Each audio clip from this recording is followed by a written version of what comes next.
시위대를 향해서 물대포를 쐈다고요? 예, 그렇습니다. 이 촛불 집회가 시작된 지 한 달 만에 경찰이 처음으로 물대포를 사용했습니다.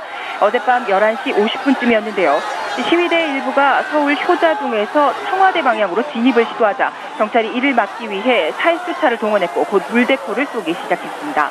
지난 24일 촛불 집회가 거리 행진으로 번진 날 경찰이 거리에 물을 뿌린 적은 있지만 이렇게 시위대를 향해 직접 물대포를 쏜 것은 처음입니다.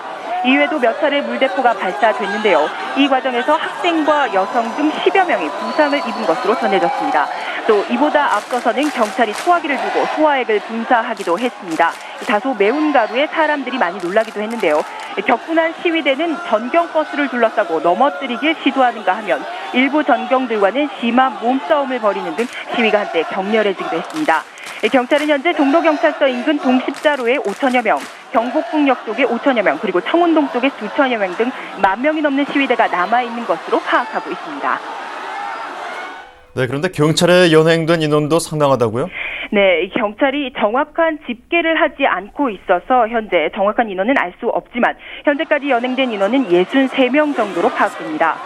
청와대 진입을 시도하며 전경버스에 올라갔던 시위대 가운데 1명과 살수차에 맞서던 3명이 연행됐고 청운 동사무소 앞에서 시위를 벌이던 대학생들은 무더기로 연행됐습니다. 현재 새벽 2시가 넘었지만 이 시위대의 규모가 크게 줄지는 않고 있어서 경찰 쪽에서는 강제 해산은 아직 고려하지 않고 있다고 밝혔습니다.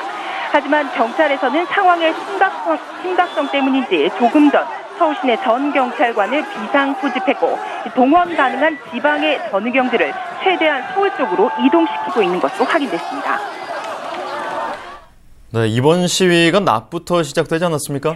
네, 맞습니다. 이 오후부터 서울시청 앞 광장과 대학로 등지에서 시작된 시위는 밤 7시를 기해 모두 촛불 집회로 모아졌습니다.